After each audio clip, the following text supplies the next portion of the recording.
This is not a drill. You're listening to the After Movie Diner on Radio Flange Goblet, and you're about to enter the Pleasant Zone.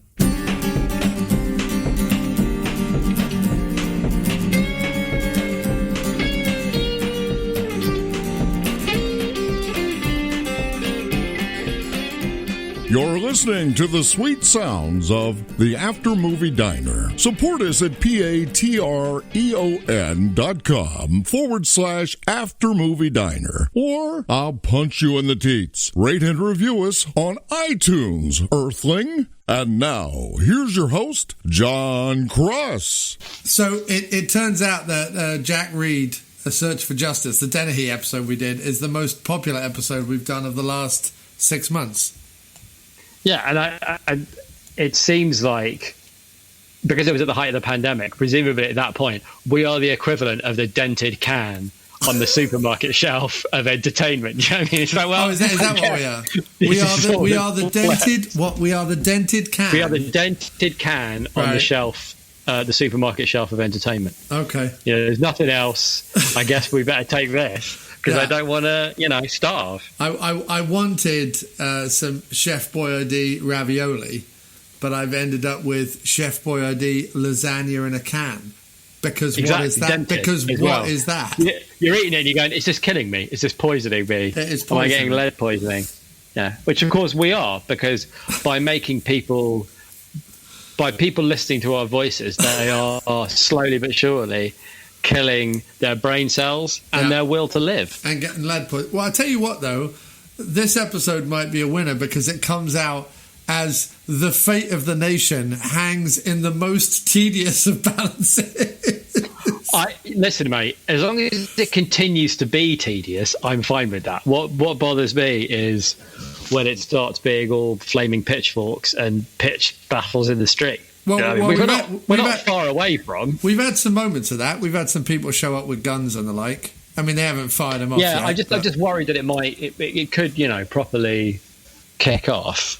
I don't know that it wouldn't. Like, I think if he could make it kick off and that would help him, he would do it. So to be honest, I don't know how it helps him. I mean, votes help him or they don't help him. Like, people going mad in the street shooting each other. It's not like people are like, oh, I didn't realise that's how you felt about it. We'll make him president then. Like, I don't know that that's how that works.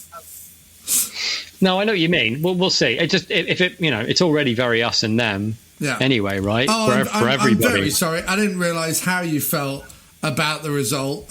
In that case, we'll just change it. Fuck the days we've spent counting this fucker. We'll just change it because you showed up with a gun. What if he refuses to go? Right. What if here's my nightmare scenario, right? Right. He refuses to go. Yeah. So people start protesting. Yeah. Then then there's like pushing back on the protesters by the coppers. Yeah. And, riot police and whatnot. And then except they won't do that because the nasty. Protesters are white, so they won't do that. It'll be fine. They'll just I don't know about that. They'll just give him a pat on the back and some cheesecake. But what about like they literally showed up at a polling place. There were like 50 people showed up at a polling place with guns, shouting and threatening the people inside the polling place. And all the police just sat around, just being like, "That's all right, we'll let them do that." But that's because they were supporting Trump. That's different. What about the students that got shot in '68 protesting the Vietnam War, unarmed by the National Guard? Yeah, like it's about what they're protesting. That's what I mean. If you make it about us and them, right, and they protest for them and we're us, maybe the coppers decide, you know what, America's getting out of control. We need someone who can take it back, and it becomes about something else. I don't want to start off on a bleak note. I'm just saying. No, I wouldn't necessarily discount it. As we look at the map today, Jim, the path towards civil war is if Arizona... Are you listening to this? Can you sell the podcast to any, bonkers, like Chef Boyardee, for example, right? Yeah. Do you know what I mean? Stuck in the middle of the apocalypse as the world burns. Yeah. Have you thought about Chef Boyardee? Do you know what I mean? Like, I'm just saying, if that's what people are listening to us in the middle of, go out there and make some coin, mate. Just to put this in context for people who either don't know what's going on because they, live under a rock in a country that I don't know, doesn't follow America's given the every speed week. of our downloads, it's currently June 2022. Yeah, or it could be years from now that you're hearing this episode because you're like, oh, wow, they did an episode on Race for the Yankee Zephyr. Speaking from beyond the grave. Yeah, right. They might in 2050, the lone Race for the Yankee Zephyr fan. You think you're going to make it to 2050? That's bold. No, not me, but the podcast might still be out there. Oh, yeah. The podcast will outlast us, yeah. Yeah, that's what I'm saying. I'm saying, go... God, that's a terrifying thought. Jump I think that forward, probably is true, isn't it? Jump forward 30 years, right? And in the hell pits of some nuclear wasteland, someone... The last remaining Race for the Yankee Zephyr fan finds this podcast on whatever like rudimentary supercomputer there is buried under Area 51 or something that's all like rusted over with cobwebs on it and I don't know, beetles running all over it or whatever. And he turns it on and the only thing it has on there is Apple Podcasts. That's all that's loaded on this like monolithic supercomputer. Yeah, when the aliens land, right, and it's just a wasteland, there's nobody around, and they're digging through the rubble, and all the electricity's gone off, and the only thing that's working on the whole planet is one MP3 player of like one of our fans with all of the After Movie Diner podcasts on it and nothing else, and that's literally all that's left of human culture. That's it. Everything else is gone. The books are burned, and no other electronic thing works, and they don't know how to make electricity happen. So that's it. It's just us, mate. We're the only thing left. So, if you're listening to us in that scenario, if that's where you're listening, I'm intrigued to know where this is going to go. All right, if they're listening to us in that scenario, I just want to put it into context that we are currently in 2020. And Joe Biden and Donald Trump are duking it out over, is it 5 or 6 states, in the most slow of duels you could possibly imagine.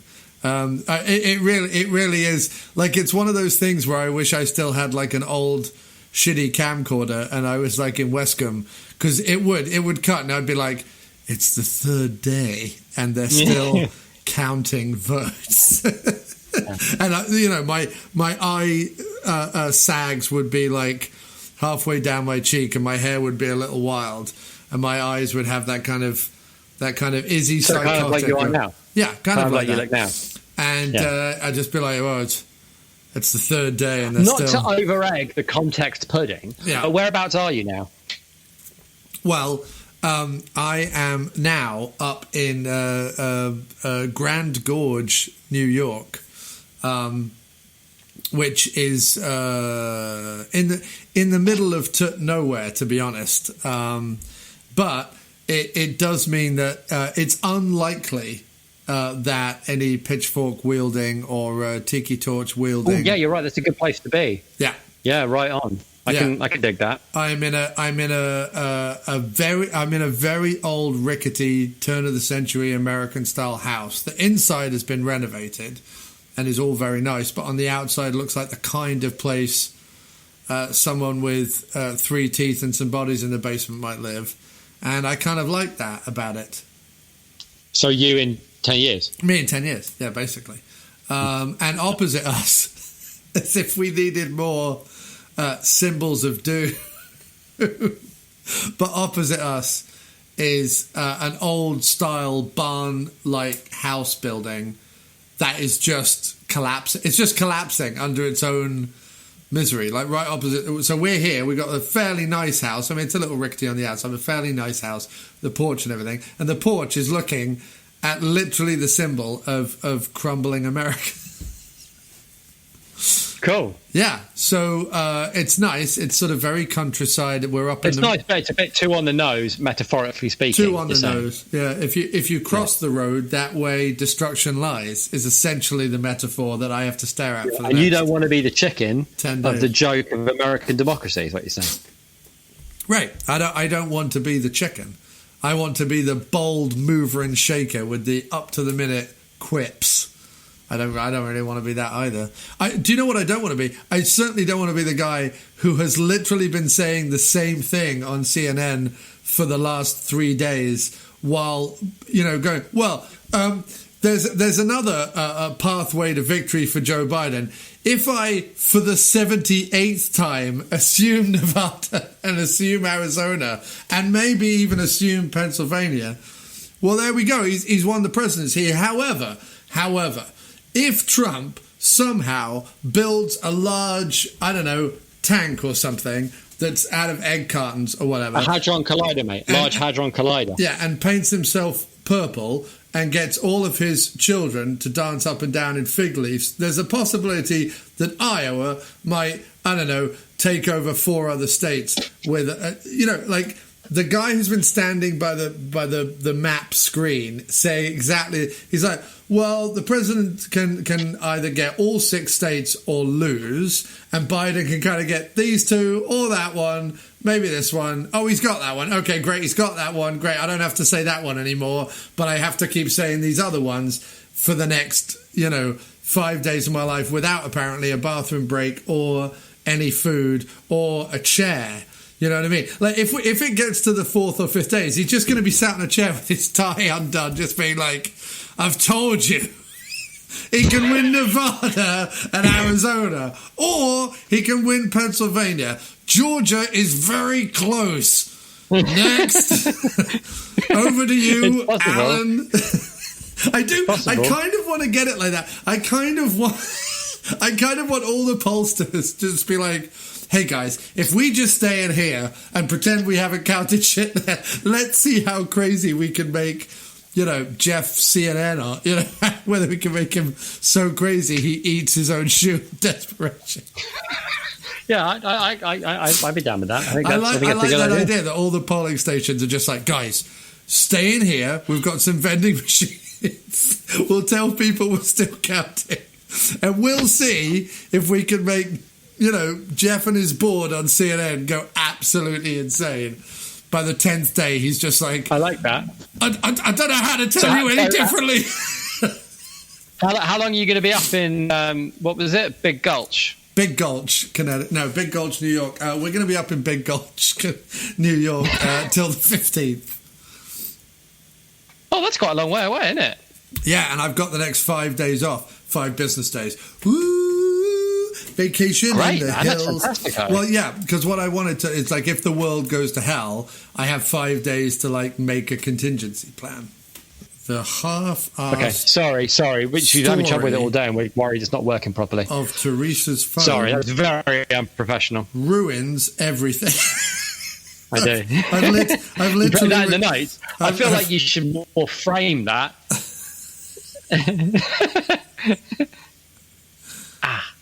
Okay, fair enough. I mean, maybe if I could do one of those, the thing where you sew something into a picture frame. You know what I mean? Like a quaint phrase, and the phrase is "Jim ruins everything." You mean cross stitch? Cross stitch. That's what I mean. Yeah, I thought that was the thing with the bikes. No, cross stitch is the thing that you put over a hoop and you sew like Home Sweet Home or whatever. What's the thing with the bikes? Bikes? What thing with the bikes? People ride bikes and then somebody yells at them for riding the bikes. That's spin class. Oh, okay. You thought that was cross stitch? Yeah. Something like it. Coming new to Jim's Gym, it's part cross stitch, part spin class. He shouts at you. My gym.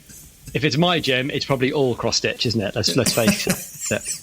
It's just you. You sit there while other people do cross stitch, and it's just kind of soothing. It's kind of cozy. You get a cup of tea occasionally. Yeah. Someone hands you a blanket and a biscuit and a book. It's like cross stitch as spectator sport. You know, I mean, you have it live. You're like, As people very slowly sew a phrase, an optimistic phrase into it. Actually, I think that could work. That could be quite good. Okay, I'm going to write that down. I'm going to write that down my own notebook. If goat yoga is a thing, then Jim's cross-stitch gym could be a thing. Yeah, agreed. Yeah, but you would have to. You heard it here first, aliens in 2050. You would have to wear a ridiculously like glue-on shaman beard, like the kind of beard that shamans have, kind of a bit like mine right now. But you would have to wear. I think you meant shaman beard, as in like a beard made out of shaman toilet paper. Well, that's right. Okay. You could do that if you want. I'll see where this goes. I've never heard that before, but I'm willing to jump on board. Like, you know, the Maharishi Mahesh Yogi or whatever, you have to sit there. But obviously, I'm not asking you to grow a beard like that, although that would be amazing. If you're not going to grow it, you have to wear it stuck on, but it has to be very obvious that it's stuck on, that when people come in to do cross stitch, they're like, is he wearing a stick-on beard? And occasionally, because the reason I don't think, what I would want is I would want a beard that would be attached to like elastic or whatever. And anytime anybody came in that I know, I'd like lean over and go, psst, and then pull the beard down and go, it's me. It's me. I've always wanted to do that. Yeah. But if anyone points out that your beard is a fake, you get really angry and throw them out of the class. Really angry, like unreasonably so. Yeah, even though the beard is a fake. Yeah. So that's what I think your new business venture is, and I, for one, applaud it. Yeah, I'm all for it, mate. If we survive the next few days, that'll be what I do. Yeah, if anything's going to bring us together as a nation, it's going to be you creepily watching people do cross stitch in a fake. Do you want to come in here so I can watch you sew? I like it. Yeah, I think that's a win. How has your week been, sir? Have you, apart from the movie we're covering tonight on the third episode of the Pleasencing grouping podcast, whatever we're calling this, the Pleasence series? Been busy with work, but have you watched anything else? Have you watched anything else? Yeah, we decided to deal with what's been going on by having a small Wes Anderson marathon, which I can highly recommend under circumstances. When the world appears to be going to hell in a handcart, watching The Life Aquatic is really rather lovely. And then we watched Royal Tenenbaums last night. Watch something mildly twee with lots of great acting and awesome soundtracks. No, just soothing and about, and it's dealing with like loss and age and change and like the inability of ever being complete or what you wanted to be, but that being okay. It was a good lesson for both those movies. I probably slightly preferred Life Aquatic, probably as I've seen Tenenbaums too many times. But every time I watch Life Aquatic, there's like something new in it for me, which is nice. I mean, Royal Tenenbaums will remain my favourite, but Life Aquatic is the one that I'll champion. Weirdly enough, like that and Darjeeling Limited, although I realise Darjeeling Limited is not a patch on the other ones. Life Aquatic. No, I really like Darjeeling Limited too. Life Aquatic I do like gets that one. But a lot of shit, and I love Life Aquatic. I don't know why it gets a lot of shit, because I'm like... I don't know why. I'd say actually one of the things I liked about it is I can't remember how many... Like the third or maybe fourth time I watched Tenenbaums, I realised how good Hackman was. Like I always known he was good, but just like how good he is.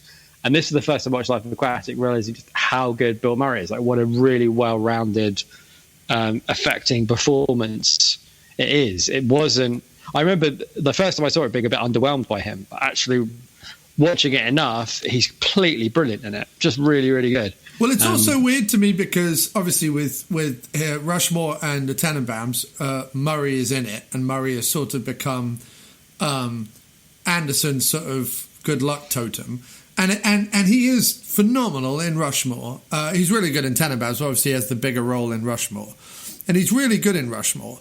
But you wouldn't call either of them like Bill Murray movies. Whereas to me, the life of, I mean, maybe Rushmore, but I don't think of that as a Murray movie. I understand he's in it and he's a big part in it, but he's not. It's not to me like a Bill Murray movie, like the Bill Murray movies. He's still a supporting player to Schwartzman, really. Right, but what I mean is there was a run of like Bill Murray movies we watched growing up, and good or bad, like they were a Bill Murray movie, and you were like, great, it's a Bill Murray movie. And to me, Life Aquatic is like a Bill Murray movie. It's kind of like Stripes. It's sort of a bit knockabout. It's a bit long. It's a bit all over the place.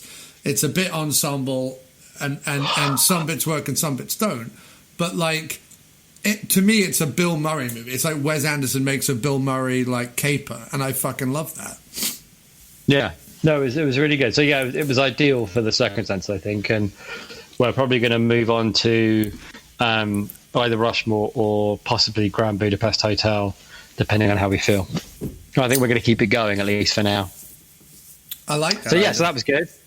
Yeah, it just seemed like that's what I could use right now. I don't need like dark and menacing. I don't need to I don't even need to like laugh out loud or anything. I just need to be taken somewhere else. So even to a world like the Tenenbaums is a good example, and Aquatic too. Now I think about it, of like worlds out of time, like making a nostalgic view of childhood the present. You know, like even that's what I noticed in Life Aquatic this time, which I hadn't really noticed before, though I guess I'd kind of known it. But that how it looks and feels like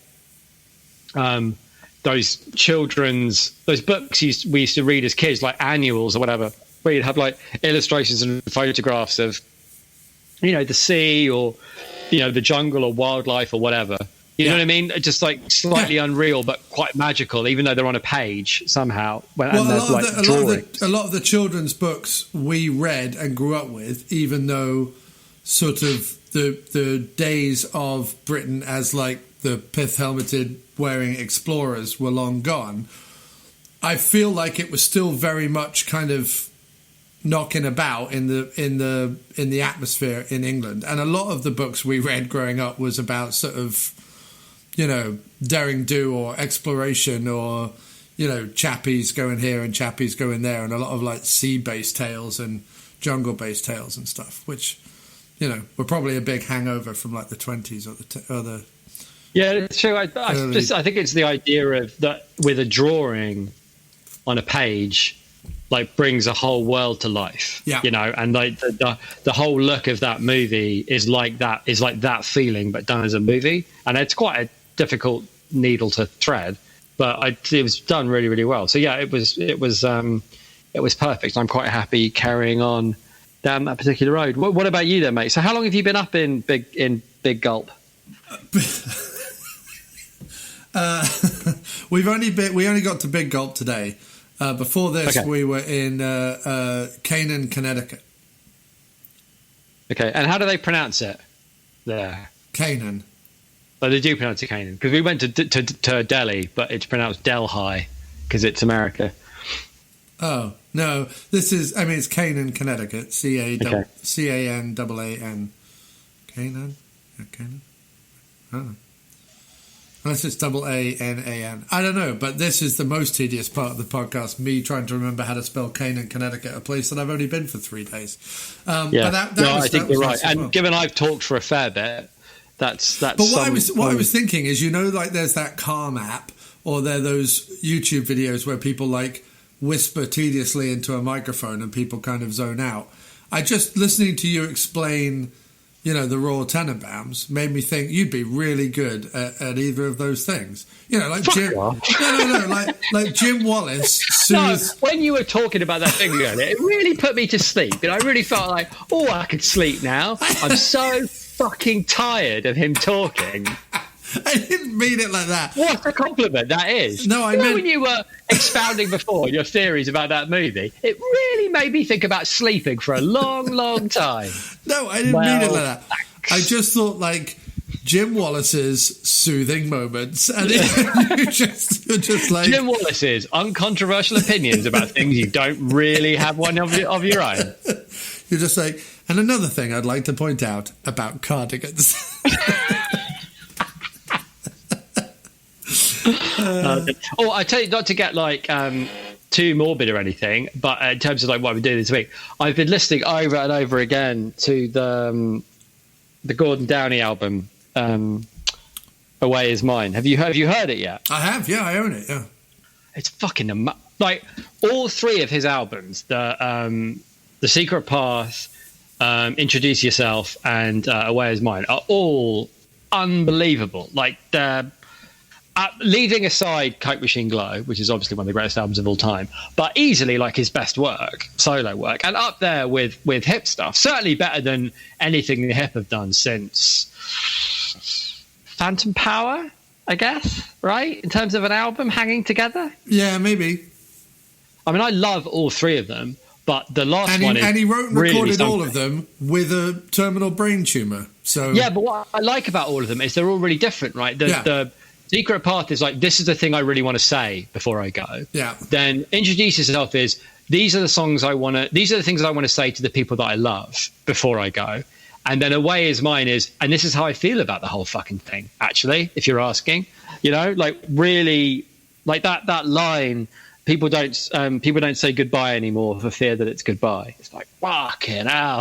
You know what I mean? It's so much of it. It's like, Jesus, but so good as well. It's got a very Coke machine glowy vibe in parts, like a kind of a fun, odd sound to it, which I really, really like. I like the sort of electric half and the acoustic half, and I liked, in fact, weirdly enough, I like the acoustic ones maybe better than some of the electric ones. I don't know. I like those because they remind me of Coke Machine Glow, and I like the oddness around them. But I actually like listening to the album all the way through. I don't mind hearing like them done as like retreads, but just with just the acoustic, because it feels like, I don't know. It doesn't feel like a cheap cash in. It feels like the songs are all good enough that I want to hear them again. Yeah, I agree. I love the album. So I've listened to that nonstop. But it's such a lovely album, and please be good to me song is just it's so lovely.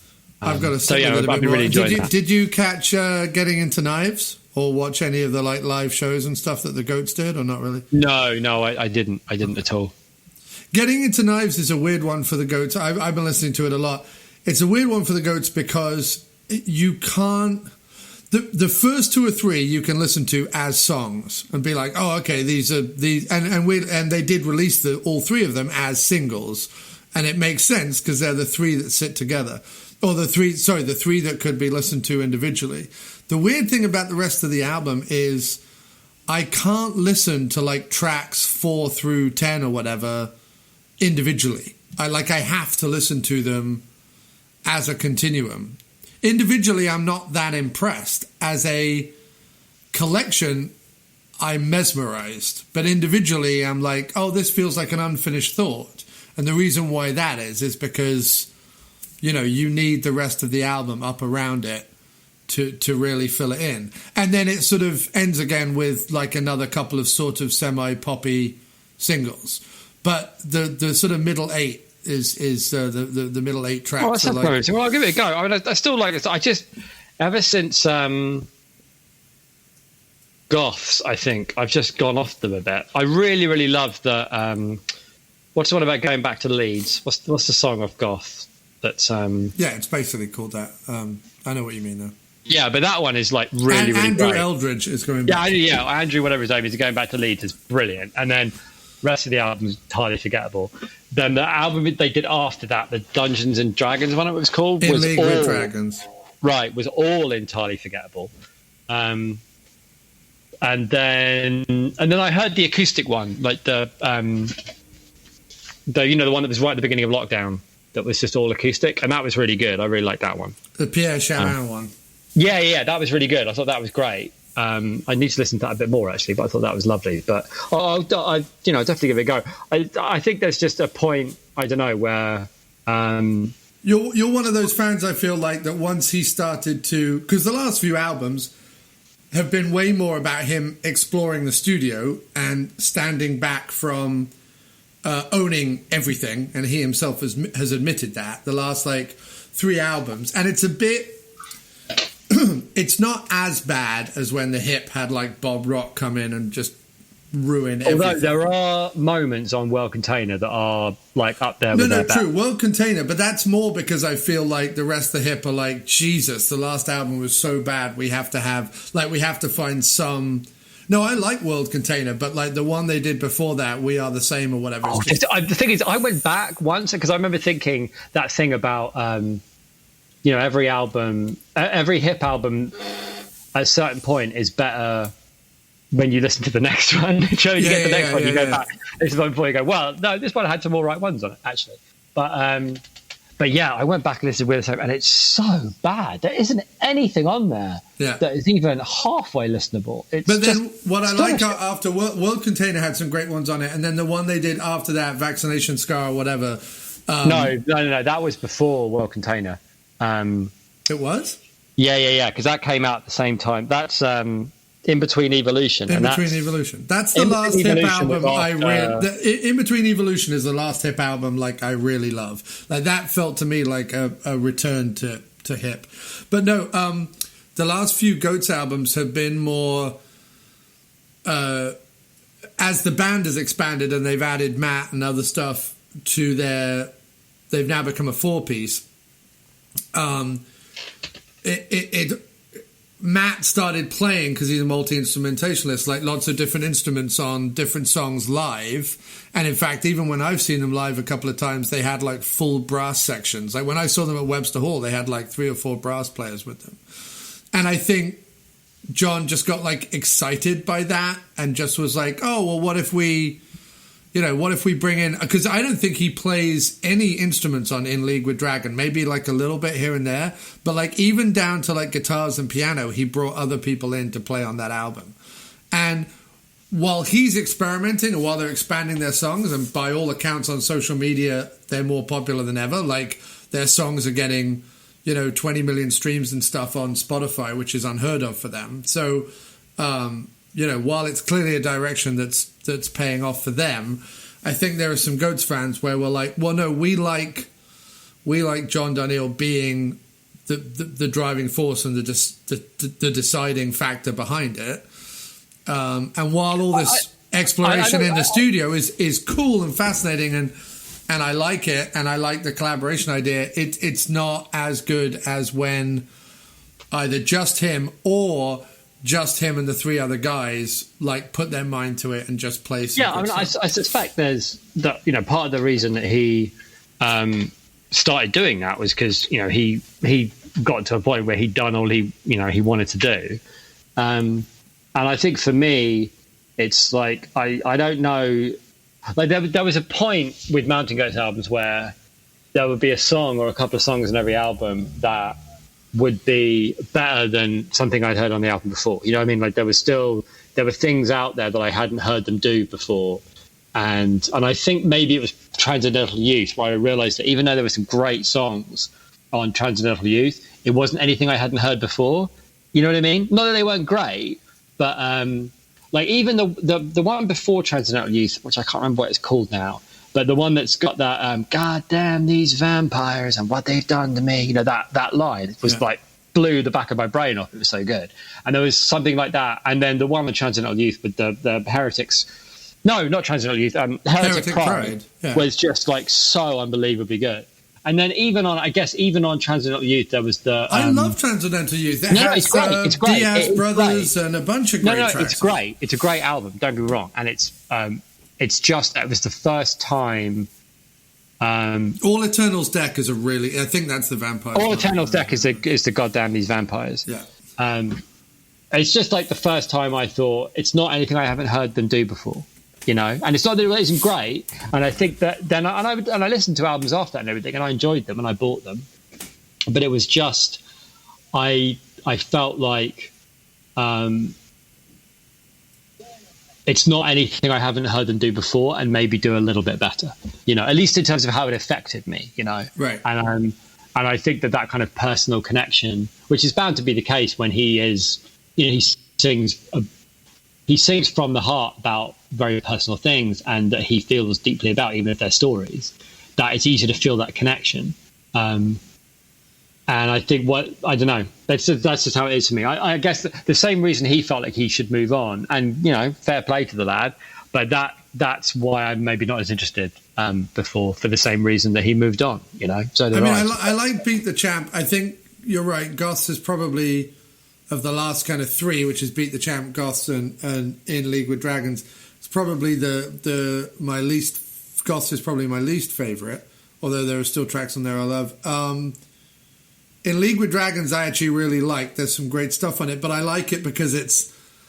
I like it because they're like, oh, wow, they're sort of like embracing their dad rock middle-agedness. And while 20 years ago, I would have been like, ugh, like, like whenever you heard... Like when you heard like Journeyman or August by Clapton, you were just like, ugh, because it was just so like middle-aged dad rock wank. And you were like...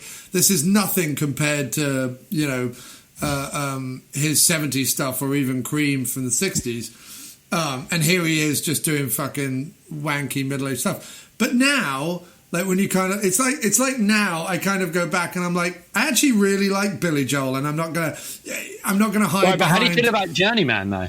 I like Journeyman now. There's some songs on Journeyman that I'm like, I actually kind of like a few of these tracks. I would never put any of them up to any kind of like great shakes, but I would be lying if I said that I hadn't listened to Journeyman in the last 5 years, because I have. I have a big Clapton playlist on my phone that I actually listen to. And again, like the same thing with Billy Joel. I know it's like dad rock, but I kind of like it. So when the Goats started to embrace their dad rock side, there was a part of me when I'm like, okay, I kind of like secretly like this, even though I meant to be all like, no, it's not as cool as the earlier ones.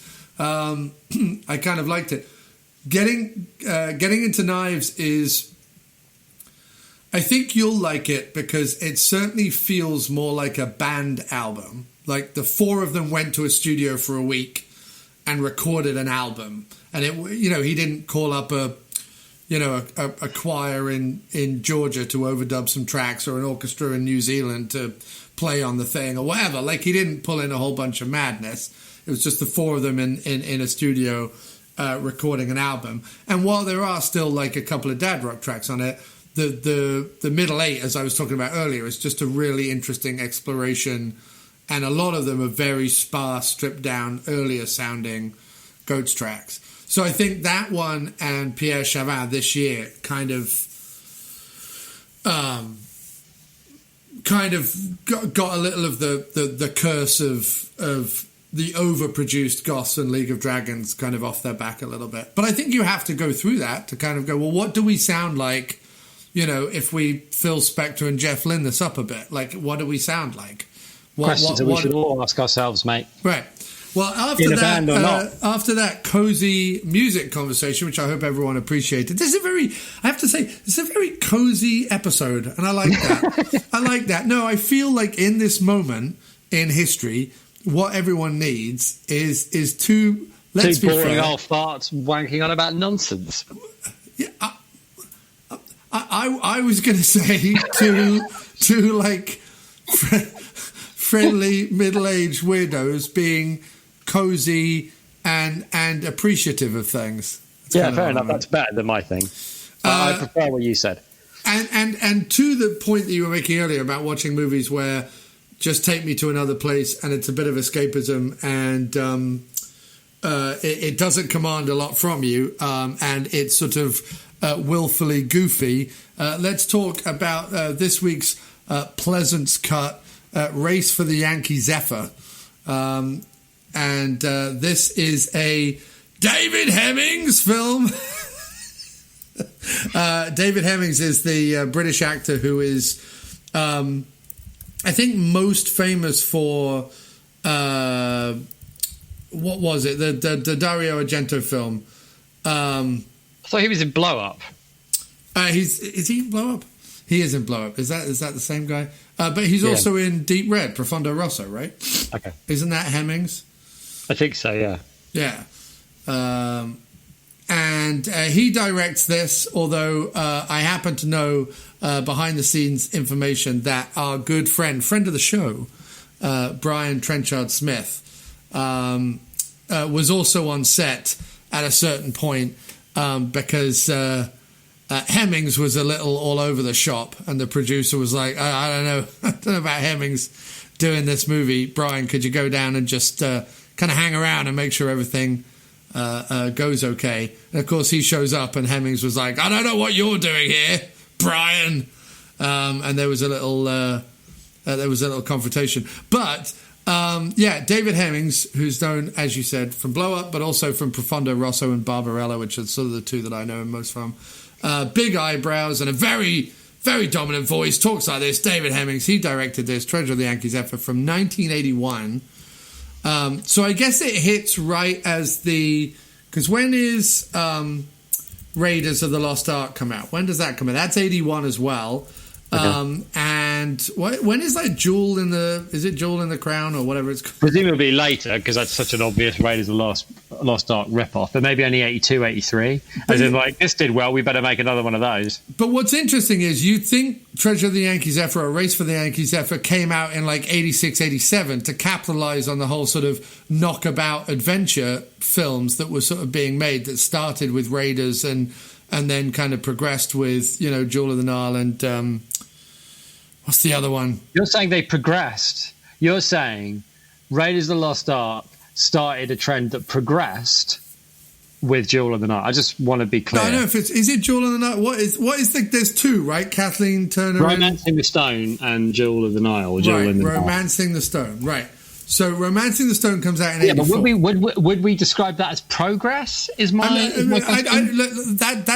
for another discussion. That's for an overarching discussion on action adventure films. I'm saying that the tropes that are on display in Treasure of the Yankee Zephyr seem like the kind of low budget Ozploitation version of Temple of Doom or Romancing the Stone or one of those, right? It's like, you know, there's a man and a woman and a jolly sidekick, in this case played by Pleasence, and they're all chasing something, and there are ominous, you know, there's an ominous gang trying to stop them. You know, that is right out of the sort of either Indiana Jones or Romancing the Stone playbook, and yet this one comes out the same year as Raiders, and I know that obviously like Raiders and these kind of knockabout adventure films are based on similar kind of serials and action adventure films from the 30s and 40s, but still you would think this was like knocking off a more modern film, because that's what B movies tend to do, right? They're like, well, how do we do this, but we do it in New Zealand with Donald Pleasence, you know? But it doesn't. It's sort of right there at the beginning of the 80s. And it's written by Everett DeRoche, who has banged out a whole bunch of screenplays, well known for Ozploitation movies Harlequin and Razorback. But he's also written a whole bunch of other things that people can look at. He also wrote The Quest, which was also by Brian Trenchard Smith, our guest over on Booth Talk. He wrote Fortress. If you remember Fortress with... it's not. Oh, sorry. I thought it was The Fortress with Highlander in it, but it's not. It's totally Christopher Lambert. Christopher Lambert, but it's not. He wrote Road Games, the Jamie Lee Curtis, Stacy Keach, Hitchcock on the Highway movie, which is another big Ozploitation classic. But Everett DeRoche has been knocking about since the 70s, producing these kind of Ozploitation movies. This technically is not an Ozploitation movie because it was filmed in New Zealand. So Antipodean exploitation movie, I guess. Australasian. But it's all about a drunken deer hunter, his helicopter pilot colleague, his daughter, a whole bunch of like mountain hillbillies who build a tank, trying to get to a World War II era plane that is filled with whiskey, medals, and treasure, gold, that has been tucked away in a cove that no one has seen for 40 years and has now been discovered by the Pleasence. And out to stop him is the outrageously camp and weirdly English accented George Peppard, or as the Americans call him, Peppard. And he is hot on their trail trying to get the loot for himself. And lots of sort of quasi carry-on kind of bananas antics ensue, with a lot of like curious overdubbing that you either find charmingly bizarre or irritate you for the whole running time. So Jim, considering this was clearly set up as a Ken Wall and Leslie Ann Warren film that Pleasence, probably because him and Hemmings were old British thespian pals, Pleasence ends up actually being the lead of the movie, or it's certainly the focus of the film. What did you think of it? It's a kind of a personal favorite of mine, but halfway through rewatching it again, I was like, I hope Jim's watching it in one of those like enthusiastic knockabout adventure comedy type ways, and not in a way where he's like, everything about this film is irritating me, because I could see, much like Halloween 4, it going either way. Yeah, unfortunately, it did go way number 2. I'm sorry, I didn't want it to, but almost immediately it irritated me. The overdubbing irritated me. It was sort of like Benny Hill meets Deliverance. Do you know what I mean? Like, that was kind of like, it was like, you know, those bits in movies, from the 70s particularly, where when the brass band starts playing, on the soundtrack, it's like, whoa, we're in for a bit of comic adventure now, with a brrr, you know, like that particularly British thing of stick a brass band on in it, and it'll be funny hilarity and exciting. Yeah, that it was like that for the whole movie, and yeah, I can see all the way through. I was going, I can see why Crossy loves this, but this is not my cup of tea at all.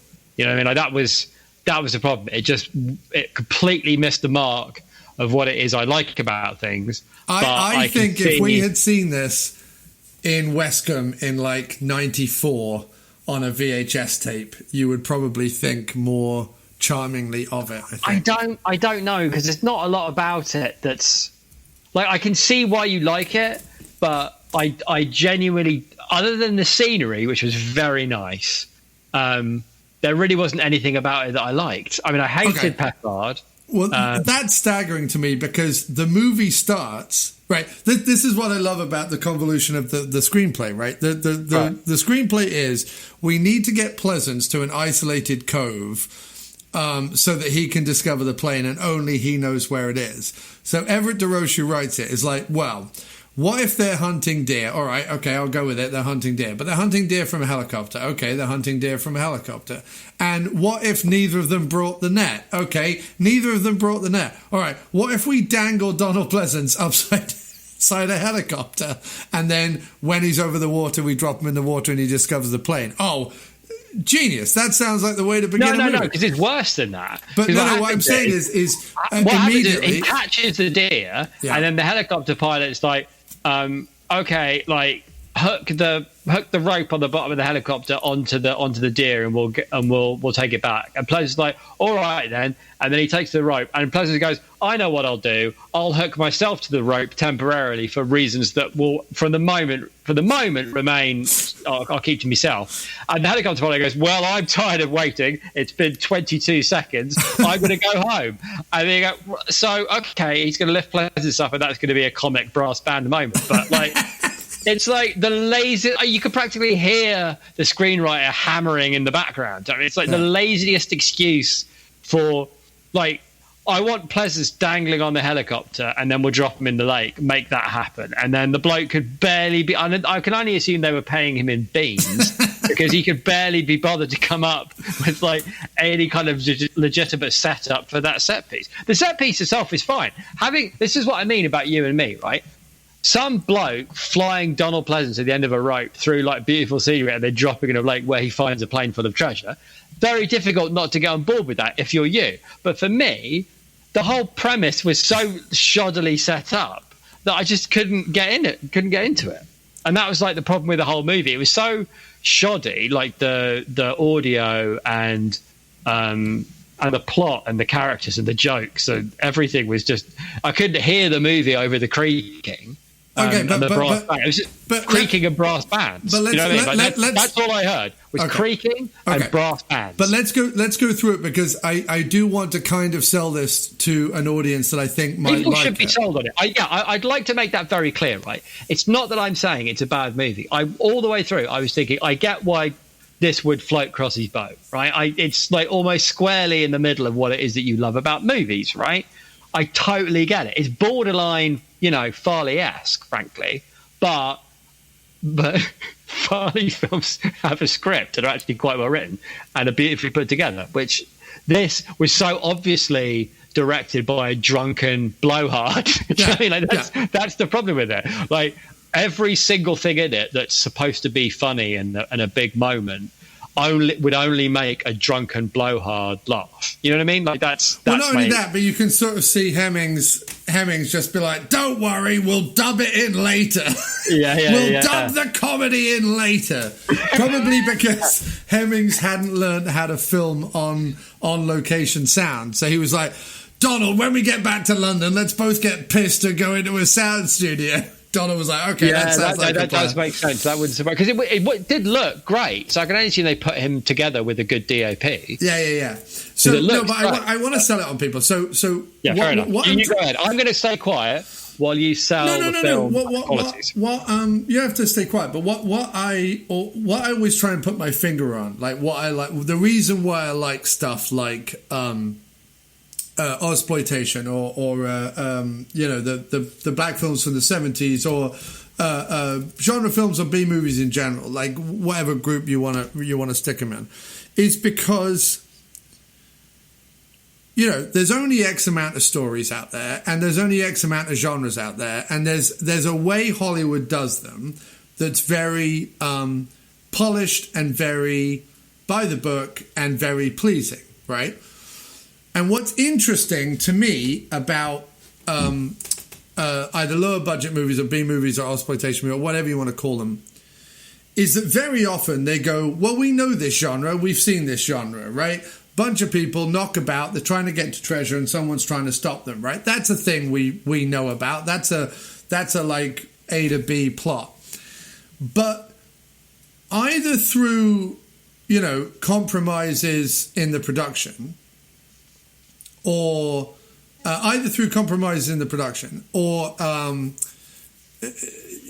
quick screenwriting or bizarre decisions on set or whatever it is, through these things that happen in a low budget thing, you get something that it resembles a genre film, right? It knows that this has to happen, that has to happen, that has to happen, and that has to happen in order to get this motley band of people to the Yankee Zephyr and win the day, right? It knows what it has to do, but along the way, it throws in so many bizarre decisions that I personally, when I watch those films, can't help but be charmed, right?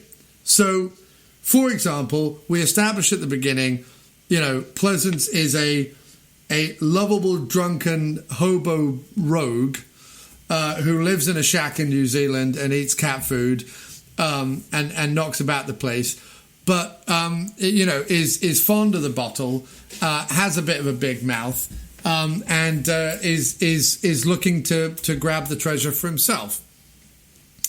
And so the decision is made, as we said, to have this like bizarre deer hunting sequence at the beginning that makes him drop in the ocean and find the treasure, get drunk on some of the booze. Then he gets picked up by a friend and goes into town, and he's at a bar, right? And David Hemmings has gone, well, Ken Wall has to show up. It is Ken Wall, right? That's his name, Ken Wall? Yeah. Ken Wall has to show up and get him out of the bar, right? But whether it's Everett DeRoche or Hemmings or Pleasence or whoever, they're like, well, we've got a bar, let's have a bar fight. Why do we have a bar fight? It doesn't matter. Like, bar fights, we know what a bar fight is, right? That's a genre trope. Let's throw a bar fight in there. Okay, let's have a bar fight. But because it's a low-budget B-movie, what the fuck, made in New Zealand, everyone's probably a bit drunk or a bit high, the bar fight ends with Pleasence picking up a chainsaw and chainsawing in half the bar. And there's a part of me in that where I'm like, if I was on set and I'm filming a bar sequence and there's a bar fight and whatever, I'd be super happy filming a bar fight.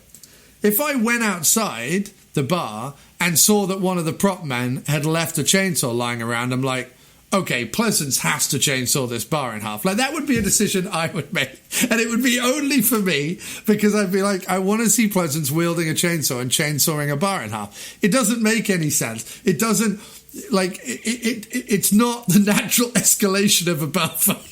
Like, when a bar fight happens in a Western, the guy doesn't go outside and, I don't know, get a tomahawk and start hacking away at the saloon doors with an axe. Like, that's not.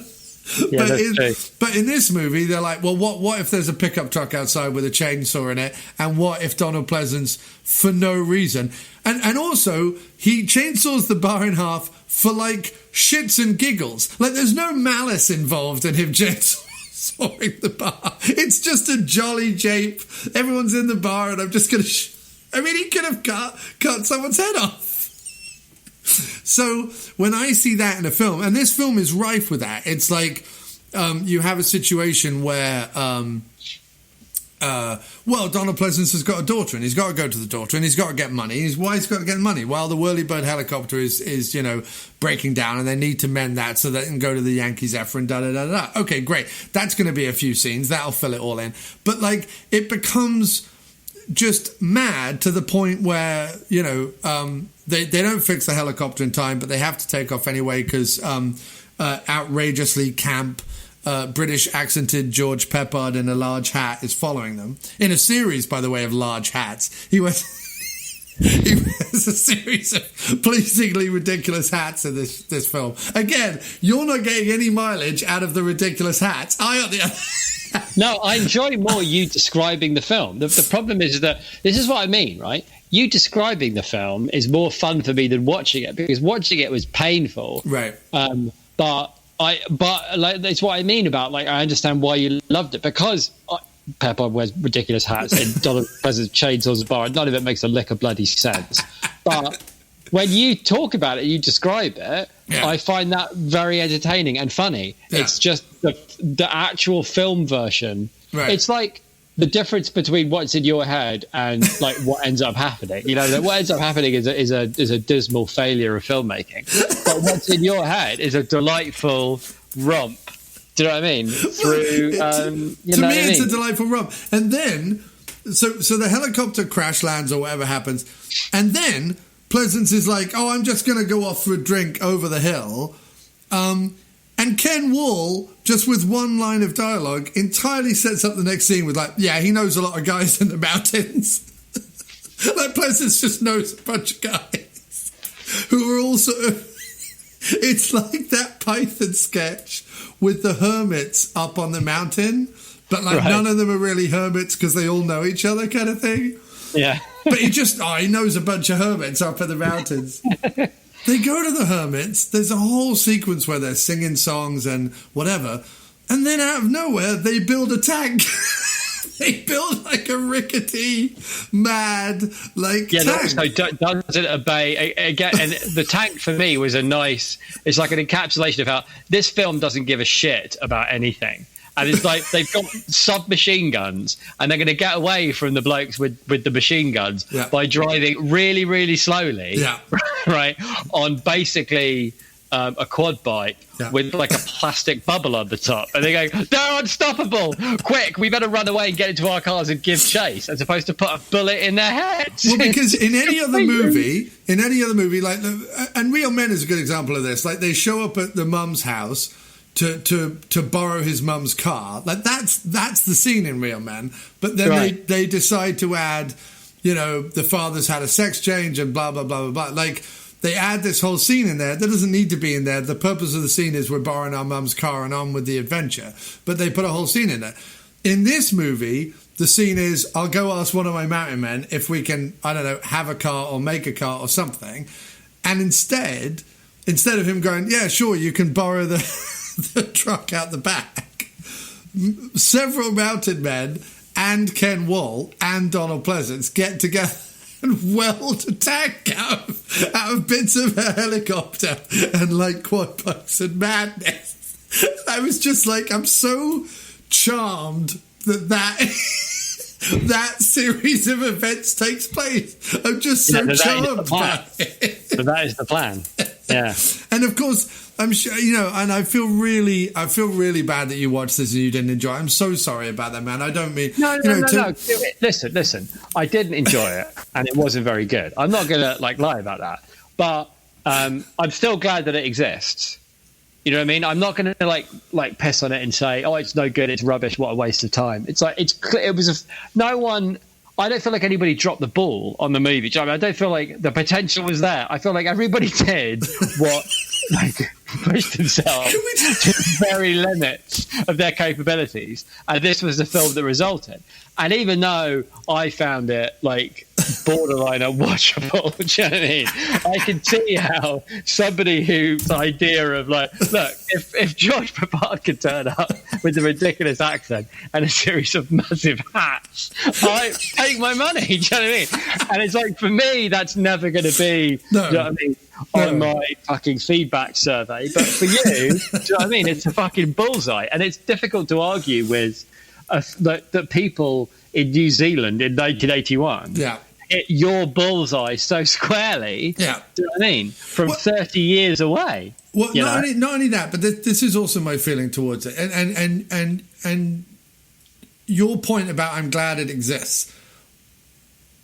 I like living in a world where there's a movie in which Donald Pleasence and an outrageously camp English accented George Peppard go mano a mano over some World War II treasure, and along the way some hobos build a tank and Donald Pleasence chainsaws a bar in half. That to me, because and this is the other thing, when you come across a vein of filmmaking that you weren't aware before. And there were a few documentaries made by a guy called Mark Hartley, and one was Machete Maidens Unleashed that looked at the Philippine filmmaking, both of Francis Ford Coppola and Apocalypse Now and some of those war movies that came out in the 70s that were filmed in the Philippines, but also the low budget Machete Maidens type movies and Women in Chains movies that were made by Roger Corman out in the Philippines. And it was a whole sort of area that, while I was aware of the Big Birdcage and stuff, there was some movies in that documentary that I was like, oh wow, I've never seen this, I want to delve into it. Same with Not Quite Hollywood, which was a documentary all about the exploitation era of the 70s, and introduced me to kind of the movies of Brian Trenchard Smith and Russell Mulcahy and people like that, and George Miller and Mad Max and all that stuff. And although I obviously knew of Mad Max and things and had seen that before the documentary, but I'm just saying, there was this rich vein of movies where I'm like, oh wow, okay, there were these 70s Australian or Antipodean movies that were made. There were in all genres that had mad stunts and crazy people in it, and sometimes Western actors would go down to Australia and do whatever it is. And it's the same with Italian post-apocalyptic movies or whatever. You can spit and hit one of these sort of weird sub genres that kind of have their own vein of filmmaking.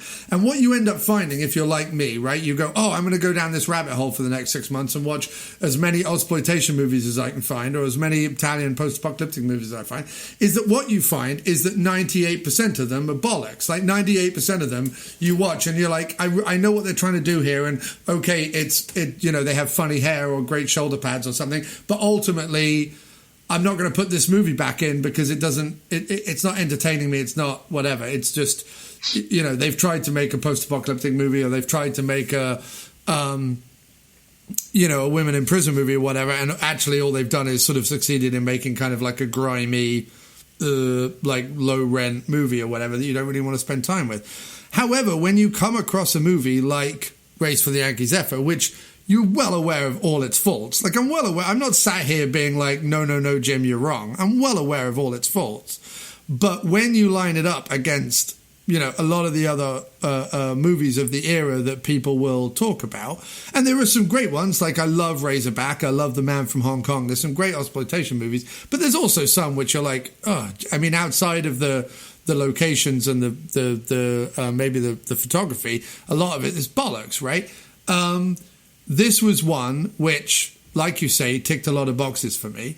And no, while it's not the greatest movie of all time, and it's certainly not up there for me in any top tens, I'll go back to, I like that it exists. I like that there's a movie with Donald Pleasence and George Peppard. I like that there's a movie period where George Peppard and Donald Pleasence essentially take center stage instead of the floppy-haired, nondescript, bland as toast hero and the leading lady. I like that actually the movie's more interested in following roly-poly Pleasence and mad, behatted Peppard than they are the hunky lead and the ingenue. And while there are scenes with the hunky lead and the ingenue and like will they, won't they, and are they going to get together and blah blah blah and all that, the fact that the movie kind of sidelines that for a lot of the time and is more interested in like Pleasence getting drunk or Pleasence trying to find ways to outwit Peppard and his gang of goons, I like that, because to me it's subverting what people would expect. And it's funny because Ken Wall tried his hand all through the early 80s to kind of become, like a leading man, either in action films or adventure films or whatever. And he did a couple, but he's really bland as as toast. And apart from his floppy hair and his sheepskin coat, there's not much holding his part together at all. Which which is why I'm like, well, go on, let the old thesps knock about and have a bit of fun with this. That's what I feel. No, I'm with you, mate. Look, I'm very happy it exists. It's obviously your film, and then you're right. There's a lot. That's what I mean. In theory, like you talking about it, there's a lot to recommend it. Yeah. It's just the actual experience of watching it for me was so painful, See, I really wanted it to be. I just knew that the soundtrack especially would wind you up. I just knew that the moment it was like, I have to say those two things, the soundtrack and the dubbing really did fuck me up. The dubbing is awful, and it's sort of bizarre. It is. You're right, because it loses all spontaneity. It's supposed to be this like knockabout thing, and everything in it is like redone later on. So there's no like all the laughter and the it's supposed to be like them knocking around with each other and whatnot, and all that is phony, instantly phony, because they're like dubbing it over. They're dubbing like laughing and banter. There's nothing worse than dubbed laughter. It's like even worse. I mean, no, I know that like you're acting when you're laughing, but like in the moment of the scene, like you can believe that they're laughing. You know what I mean? But if it's overdubbed, it's just phony. Yeah, and look, let's talk a little bit before we wrap it up about the two main performances which bring me joy in it, Pleasence and Peppard. I'm not in any way going to claim that it is like a Pleasence masterstroke. It's a weird Pleasence performance because it feels it almost feels too authentic. You almost can't enjoy like Pleasence acting it because it feels like he is just a drunken roly-poly. Yeah, I know what you mean. Even though the accent is appalling, I do know what you mean. He is playing. There's nothing identifiable in him. You know what I mean? There's not a lot of empathy there with his character or his choices. He's like, at best, he is pitiable. Right. You know what I mean? But he is like you say, he inhabits that role of like drunken, like sad, drunken wastrel who no one will give the time of day to, because and instead of being like, all he needs is a lucky break to like, to beat that cycle or whatever, like you're saying, would happen in a more polished Hollywood movie. Instead, and because he's such a great actor, he plays it as exactly who that bloke would be in real life, which is like slightly like pitiable at best and sort of off-putting and weird at worst. You know what I mean? Right. It's not an empathetic performance. So you're right. The fact that the movie is built around essentially the sort of pub gobshites we used to serve during the day in our bar jobs. You know what I mean? You're probably 55, but you look 80, and you're sitting here drinking your second pint, and it's 11:30 in the morning on a Tuesday. Yeah, like what went wrong with you? Right, no, but it is. It's like pub gobshite goes on a adventure hunt, treasure hunt. But I'm saying that feeling we have with pub gobshites, which is like sort of like they are quite amusing because they've spent their life honing how to be amusing at a bar, but still like there's like a wall that's between you, because it's a wall made out of pity, and like I never want to end up like this. You know what I mean? Like, thank you for being a life lesson where I don't ever want to end up, you know what I mean, drinking my second pint at 11:30 in the morning, and my best friend in the world is a bartender who at best pities me. Do you know what I mean? Yeah. Like, no, I get that. Being confronted with that is like, and here's who we're going to hang our movie off. Is like, okay, really? Pity going to be mine? What's also odd, considering all those things and the way Pleasence looks in the movie, is just how much, and obviously it's stunt people or whatever, but just how much action Pleasence is expected to undertake in this movie. Yeah. Like and that's what I'm saying about it sort of being weirdly charming. Any other film would have had Ken Bland running around, you know, I don't know, shooting guns or doing karate or whatever, while Pleasence on the sidelines was like, you know, punch him or whatever, you know, like saying like quips or whatever.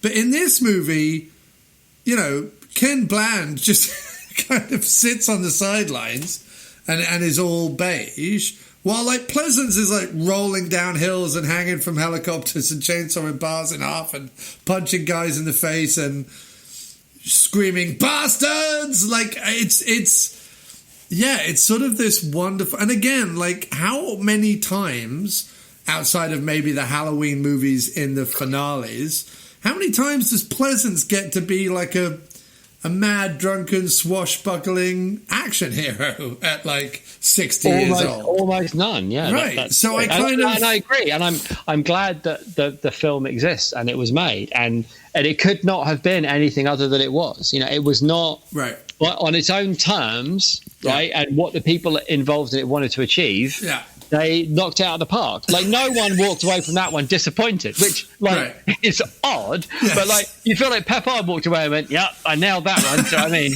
you know what I mean? Like, you could tell he was like, "What a great performance!" I mean, I'm not even going to talk about the hats. I spectacularly wore those hats, but I knocked that film out of the park. That's going to put me back on top, and no mistake. You know what I mean? Like, they'd have all walked away from it happy as pigs in shit about everything they'd done, even though it was, you know, just an appalling waste of cinema. But at the same time, it wasn't. You know what I mean? Like, I have a lot of sympathy for it's like the poor judgment and terrible instincts that went into making that movie, and how everybody succeeded in making a failure. Do you know what I mean? If that makes totally. sense. And the one last scene I'll talk about before we wrap it up is, you know, there's always that scene in the movie where you think the hero's getting away, the hero's going to be triumphant, da-da-da-da-da, and then they turn a corner and dun-dun-dun, there's the villain, right? And in this movie, they're driving along in their makeshift tank, you know, bubbling along, being all like, oh, you know, this is going really fast, and, like, you know, we're unstoppable in this thing, ramshackle bag of wheels and bullshit. And they come round the corner, and Pleasence is like... They really should have called this film, what was it? A ramshackle bundle of wheels and bullshit would have been a much better title for this film. But, so they come round the corner, and he's like, oh, it looks like this is the end of the road, because basically Peppard is all set up with all his goons, like, across the road. But, like, instead of Peppard being, like, I don't know, just sitting in a car or whatever... Peppard has chosen to change his clothes. He's now wearing like a suede sheepskin jacket. Yeah, he's wearing like a natty matching sheepskin outfit. And a matching sheepskin hat. Right. And he's sat in a deck chair with his back to them, and then he's like starts espousing villainous nonsense. And then he stands up and turns around and everyone's like, oh, it's Peppard. But like, when you think about... Like, when you think about that character, that must have been... They must have been driving along. They must have seen them. They must have been like, okay, let's get ahead of them. They get ahead of them. They block the road. And then Peppard's like, to all his goons, you know what I'm going to do? Get the deck chair. Wait, what? Get the deck chair. No, face it the other way. Yeah. But they're coming from... Do what I said with the deck chair. Never question my deck chair orders. I'm going to sit with my back to them like I've been... observing this mighty fjord in front of me, and these beautiful mountains and everything. Like I was just out for a picnic, and you guys came around the corner. But that's what I mean, right? That is an instinct. There's no way the bloke wrote that in the script, right? That was Hemmings or Peppard. Like that was an instinct, and they were like, "It's a brilliant instinct. Run with that instinct." You know what I mean? And it's like, and they did it, and they were really, really happy with it, and then they moved on. It's like the whole film is like that. It's like instincts that they followed, were really, really happy with how it turned out, and then they went home for tea. And every other human being on planet Earth, pretty much, looked at it and went, "What is this?" Except me. Except me. No, but even you were going, "What is this? Yeah. This is wonderful. This is wonderful." Still, the question is, what is this? What is this? And what it is they've looked a ramshackle bundle of wheels and bullshit. I so wish they had named the movie. They've looked at cinematic tropes and gone, well, the villain has to have a reveal, so we'll just have him with his back. We get the basic idea. Yeah, it's like they've read like a boy's guide to film, to making movies or whatever, got to page 7, and then gone out and got the finance. Like that's that. That's all they need. You have to appreciate an era where someone could cobble together the cash for this movie. Yeah, I think you do. I mean, but what you're saying as well about the exploitation and the Philippine movies and all that stuff is like there's clearly this window from like the early 70s to the early 80s, right, where all these mad little subgenres popped up and loads of different countries and cultures and people made movies. And as you say, like in a lot of cases, there were some real hidden gems there. But it's sort of a shame that there's not so much of that anymore. That idea of like pop-up film industries, for like 10 years. You know what I mean? It's sort of a shame, really. And the Brits have had 2 or 3 of those. You know what I mean? Like you look at the 70s, early 80s of stuff like Get Carter through to the Long Good Friday, and then you get, in the 90s you have Train Spotting and stuff like. There's been like waves of it in Britain as well. I just don't think we realised it when we were living through it. But no, it's true. But I'd say it's more like Hammer, right? There's like a period of like 10, 15 years where it's like the same studio, the same actors, a lot of the same technical crew. You know what I mean? That they get a little bit better and more experienced as time goes on, and so they end up like pumping out some quite good stuff. Yeah. And all they're really doing is like blood and like what's the There Will Be Blood, and all there needs to be is a movie next to it saying There Will Be Tits, and I'm happy.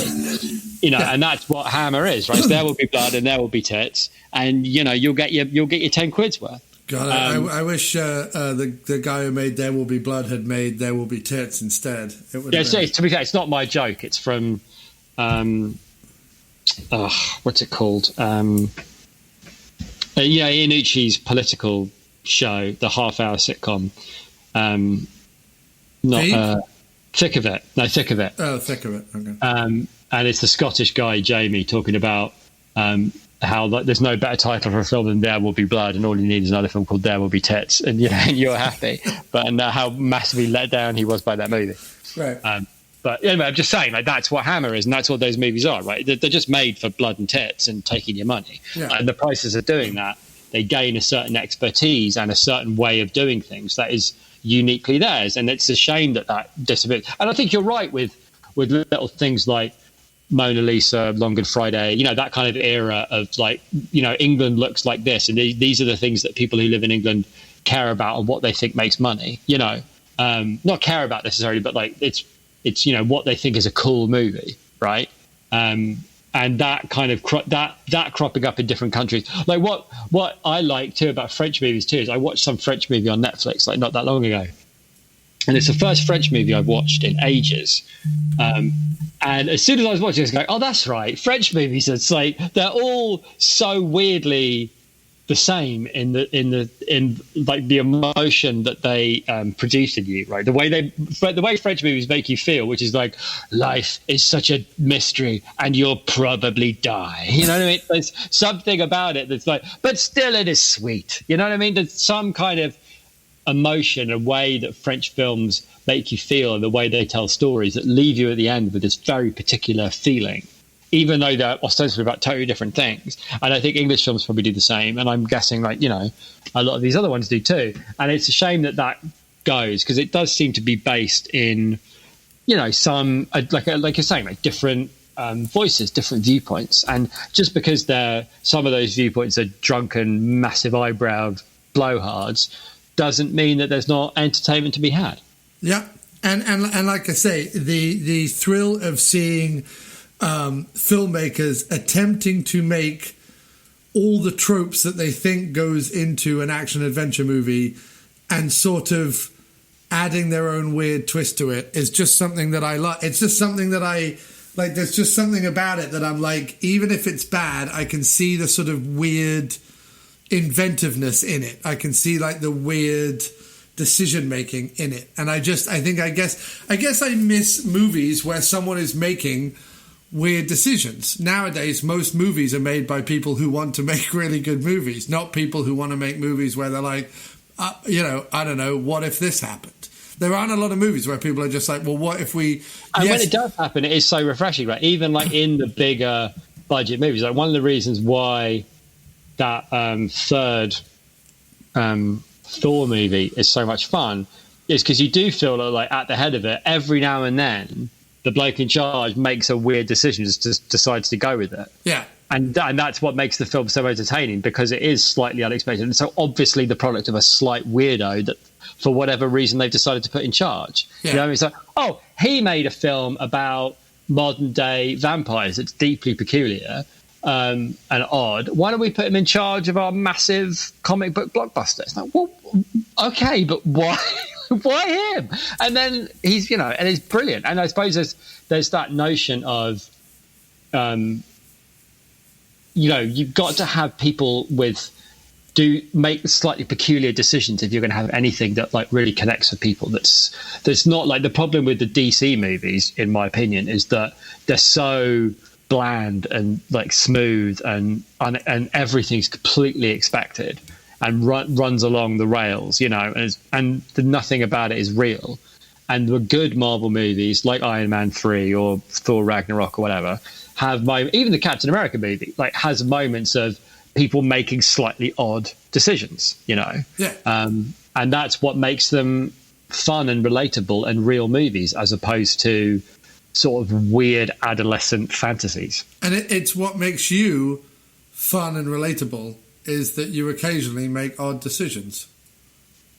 Yeah. Like me or like people in general? Like you specifically. Like the odd decision to keep up with this podcast long after sensible heads would normally have decided, no, we'll probably if what we contributed in the middle of a global pandemic, when things were at their blackest, you know, and people's hearts were empty and the hopes were dead. Yeah. And if for whatever reason, at the heart of that, our podcast where we wittered on about Brian Dennehy, TV movie from 25 years ago, struck a chord, brightened people's days. Hit the zeitgeist. So glorious to me, you know. Well, 175 people at least, so more than that, presumably. Yeah, no, more than that. Yeah. At probably like some of the worst moments in those people's lives, we brought them a tiny bit of very odd joy by wittering about Dennehy. You know, there was a gentleman in a shed in Edinburgh who was worried when we didn't put out an episode for it. Right, it's only because we're like, well, because I suppose they were right to be worried, right? The reason we didn't do the podcast is because we were both phenomenally busy and or knackered. Yeah. Right? That's why we didn't do it. It wasn't like I bored a podcast. It's like I have no time and my brain has stopped working. In fact, I think because there was this period in the middle of the pandemic where everyone was working 5 times harder than they had ever worked, either before or since, and everyone went through it, and to varying degrees. And I'm sure we'll go through another pocket of that. And it does feel like just to end this show with just that thing. It does feel like no one's allowed us to really enjoy our lockdown. Yeah, that's true. That's a very good point. That's the thing. Like, you and I are well prepared for this state of affairs. You know what I mean? Like, yeah, we might go a bit bonkers, but only in an entertaining way. But as long as I've got tea bags and like Netflix, I'm going to be fine. You know what I mean? Like, I don't need much more than that. Jim Wallace story. Yeah. I don't need much, but there's always like things to discover, and I'm like perpetually finding like really fun TV shows or movies that that really tickle me, and there's always a good book to read, and there's always a good nap to have, and it's not like I can't talk with my mates or muck around. That's what I like about the podcast so much. It's the closest thing to going for a pint. It's certainly that exists. And by the way, and I meant to say this because I'd like us to consider this possibility. Assuming they do start opening up again a little bit with the restaurants and whatnot, I'd like us to seriously consider the possibility of meeting up somewhere like halfway between you and me at some kind of diner or whatever, where we can either sit outside under a heater or go inside with like, capacity or whatever, and have a bit of grub and talk about a movie. Yeah, I think the problem with that is we're not opening up again. It's going to be more lockdown. We're going to be looking at more lockdown because once the election is done, right, and decided, and yes, there'll be madness, and yes, Trump's will. I hadn't thought about that, but you're right. There's been so much mingling. But not only that, but the thing that the news, and it's so funny over the last 3 days watching the election stuff goes in. Occasionally, the news is like, and by the way, we're still in a pandemic. 100,000 people have now been infected in the last 2 days, which is the most amount of people to be infected in 2 days anywhere in the world. So we are in a situation where actually COVID is peaking again. It's just no one in the news agencies can devote any time to it. But we're already in a situation that when I come back to the city, because I've been out of the city, I have to quarantine for 2 weeks. Because states are shutting their borders again, and travel is not suggested, and like we're heading into that again, especially as the winter creeps up. So while I would love to hang out again, I don't see it getting like our time to have done that probably would have been a couple of months ago. I feel that's exactly when we were completely swamped. Everything was so nutty, because you and I, because I know why I was swamped, because Peacock was launching, but it was such an odd thing that, like, just like you say, you were just as swamped as me. Yes, I was doing 60-hour weeks and working weekends, and it was crazy. So something mad about, like, I guess because we both work in the digital world, so it was all of a sudden like, oh well, we now have to make all of our money off digital. It's not the digital world, Jim. It's the digital space. We work in the digital space. That's what people at agencies drinking tiny cappuccinos say. They go, well, we do a lot of work in the digital space. In the space. There's a space, is that? Yes, it is, and it's digital space. Oh, it is very much. It's very much digital. Likes of us, mate. The riders on the storm.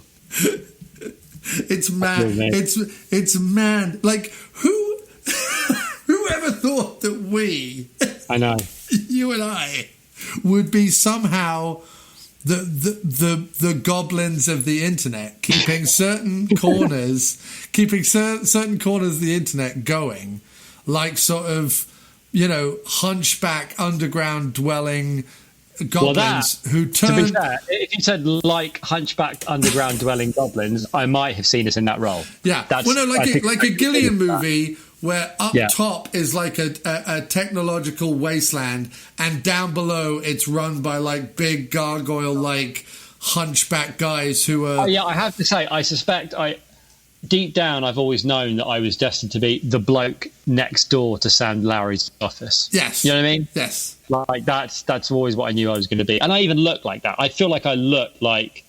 But I feel like we're more like the like Quislings who hang around Oliver Reed's devil in Baron Munchausen.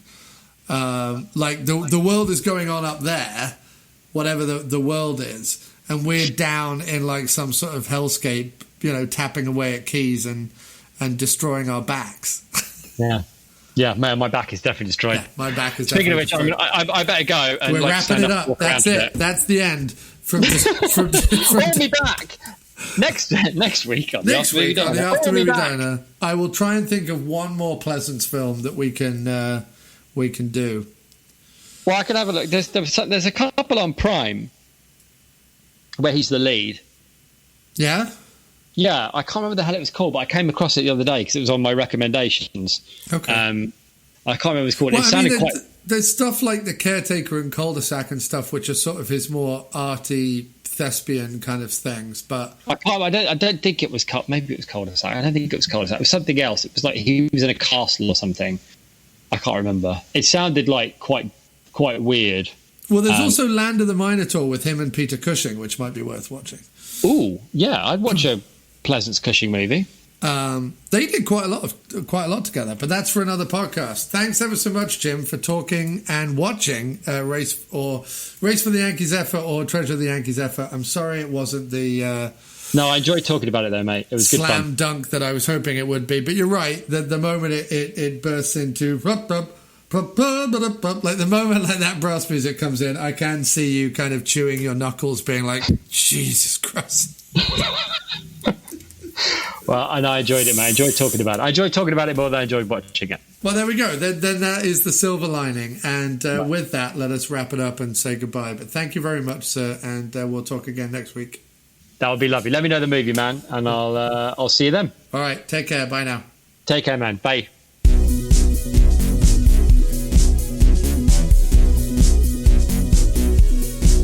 I've got a picture in a frame hanging above my desk.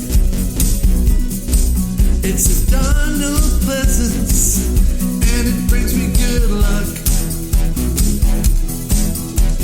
Sometimes I sit and look at it for inspiration, and it always comes.